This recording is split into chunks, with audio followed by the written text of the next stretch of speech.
नमस्कार दोस्तों, स्वागत है आपका आज के वीडियो में। तो वीडियो स्टार्ट करने से पहले आपसे एक छोटी सी रिक्वेस्ट रहेगी। पिछले कुछ दिनों से चैनल की रीच कुछ डाउन हुई है, इसीलिए आप लोग वीडियोस को पूरा लास्ट तक ज़रूर देखें, लाइक करें, हाइप और शेयर करें और एक कमेंट ज़रूर छोड़ कर जाएं ताकि यूट्यूब को पॉजिटिव फीडबैक मिल सके और चैनल की रीच फिर से अच्छी हो जाए। इससे हमारा चैनल अगेन रिवाइव हो सकता है। अगर किसी पर्टिकुलर टॉपिक पर वीडियो देखना चाहते हैं तो उसका सजेशन भी कमेंट में ज़रूर दें। पहली खबर की बात करें तो तेजस MK2 को लेकर बहुत टाइम से बस डिले की ही बात सुनने को मिल रही थी, लेकिन अब एक काफ़ी बड़ा काम हो चुका है जिसका शोर ज़्यादा नहीं मचाया गया है। एक्चुअली हुआ क्या है, तेजस MK2 का रोल आउट ऑलरेडी कंप्लीट हो चुका है। मतलब एयरक्राफ्ट अब सिर्फ पेपर या कंप्यूटर स्क्रीन पर नहीं रहा, वो फिजिकली बन चुका है और हैंगर के अंदर खड़ा है।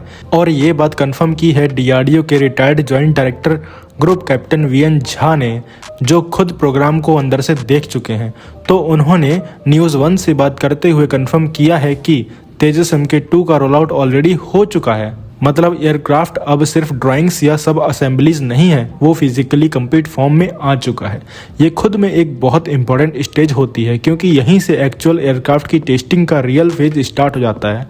तो अभी सारा का सारा फोकस इंटरनल ग्राउंड ट्रायल्स पर शिफ्ट हो चुका है। ये वो स्टेज होती है जहां एयरक्राफ्ट को हवा में भेजने से पहले उसके हर एक क्रिटिकल सिस्टम को जमीन पर टॉर्चर टेस्ट किया जाता है।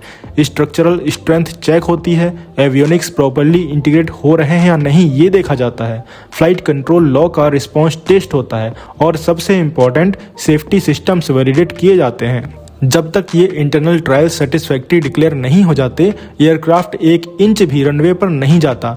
उसके बाद ही फाइल जाती है centre for military airworthiness and certification के पास, और centre for military airworthiness and certification का क्लियरेंस एब्सोल्युटली नॉन नेगोशिएबल होता है। जब तक वो ग्रीन सिग्नल ना दे दें, मेडन फ्लाइट की बात ही नहीं होती। रिपोर्ट के हिसाब से प्लान ये था कि रोल आउट मार्च या अप्रैल के आसपास हो जाए और उसके रफली 6 महीने बाद फर्स्ट फ्लाइट का टारगेट रखा जाए।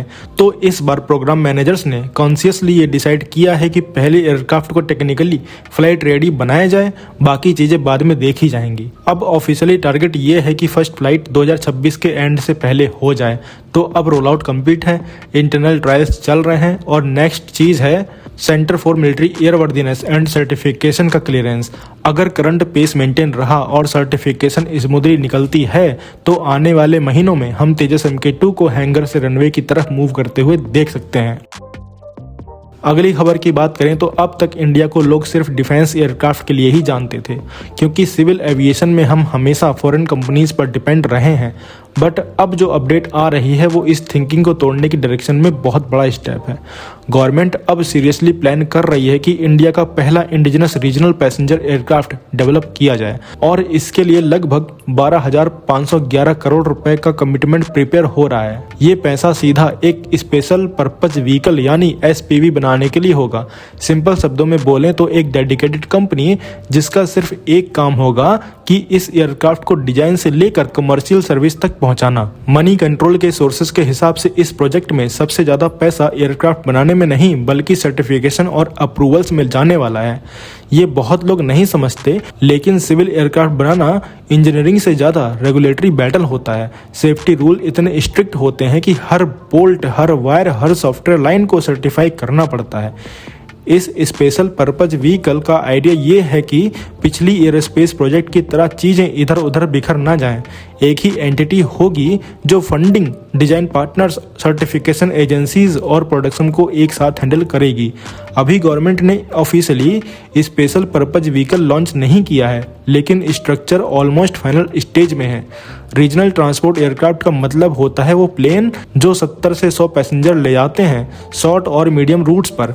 और अगर ये एयरक्राफ्ट इंडियन हुआ तो एयरलाइंस के लिए कॉस्ट कम होगी और कंट्री के लिए स्ट्रेटजिक कंट्रोल बढ़ेगा। एक इंटरेस्टिंग चीज ये है कि गवर्नमेंट यहाँ ओवर कॉन्फिडेंस नहीं दिखा रही। प्रोजेक्ट में इंटरनेशनल नॉलेज पार्टनर लाने का क्लियर प्लान है। लगभग 750 करोड़ रुपए सिर्फ इस बात के लिए रखे गए हैं कि ग्लोबल एक्सपोर्ट को ऑनबोर्ड किया जाए, जो डिजाइन वैलिडेशन, फ्लाइट टेस्टिंग और सर्टिफिकेशन में मदद करे।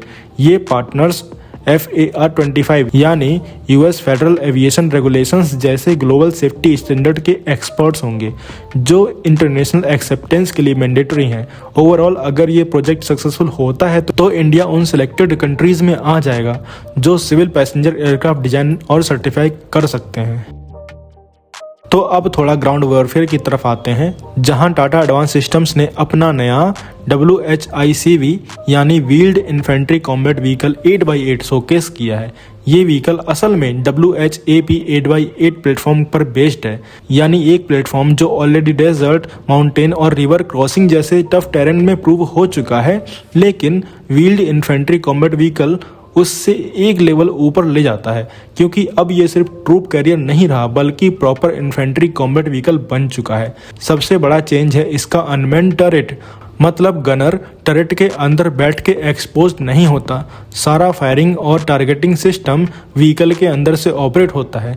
इससे क्रू सर्वाइबिलिटी का लेवल काफ़ी ऊपर चला जाता है, क्योंकि डायरेक्ट एनिमी फायर का रिस्क कम हो जाता है। जो इमेजेस और डिटेल सामने आई हैं उनसे क्लियरली दिखता है कि व्हीकल को फ्रंटलाइन कॉम्बैट के लिए डिजाइन किया गया है। Low profile turret, sloped armour, high ground clearance और बड़े रगड टायर्स, ये सब चीज़ें डिटेक्शन कम करने के लिए हैं। 8x8 व्हील्ड व्हीकल का एक प्रैक्टिकल एडवांटेज भी होता है। ट्रैक्ड व्हीकल के कंपैरिजन में ये फास्टर, चीपर और लो मेंटेनेंस होते हैं।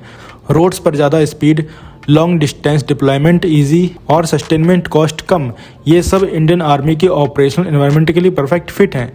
इस व्हील्ड इन्फेंट्री कॉम्बैट व्हीकल को मॉड्यूलर बनाया गया है, मतलब मिशन के हिसाब से टरेट और सेंसर चेंज किए जा सकते हैं। Urban combat, convoy protection, border patrol या मैकेनाइज्ड असॉल्ट, एक ही बेस प्लेटफॉर्म मल्टीपल रोल्स में काम आ सकता है। तो आप क्या कहेंगे इस खबर के बारे में कमेंट सेक्शन में जरूर बताइए। मिलते हैं नेक्स्ट वीडियो में। Thanks for watching. जय हिंद, जय भारत।